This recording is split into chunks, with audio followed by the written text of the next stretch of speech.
I thought this would be a very good video, help anybody out with these type of issues.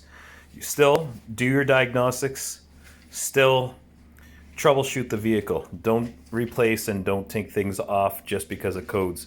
But if you see these codes here, the turbocharger, boost sensor A, circuit range performance, turbocharger A under boost conditions, turbocharger, blah, blah, blah, blah, on and on and on. 2017 Trax. You can see the mileage. This is crazy. I did the diagnostics. All of the sensors are good. The turbo's good. Induction system is good. Everything else is good. You want to see how much oil and water we took out of the intake? By the time we were done with the intake, there is close to 400 ml, which is about 1 2/3 of a cup of water. And that's not including all the water that was inside the head when I was cleaning out the ports, and all the water that was coming out of just to show you all of the water that was coming out of this car here.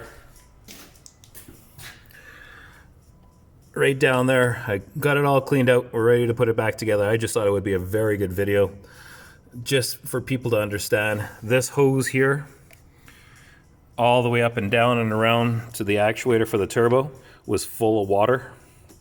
Everything was full of water. So we got this all cleaned out. Most of the water came out from here. There's still actually some water still in here. I'm gonna have to get that out still. Anyways, most of that water came from this accumulator right here in this intake.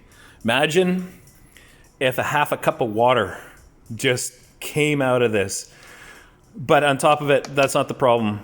The induction system was so full of water, it wasn't allowing, even this was full of water too. This is the actuator for the turbo, for the wastegate.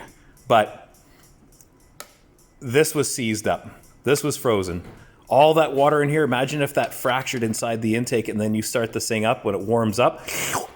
All that water would have gone into the intake and hydrolocked the engine. Okay, just wanted to give a friendly shout out to the rest of the hard-working technicians out there, that we have a long road ahead, but it's worth it. Let's work together and stick together.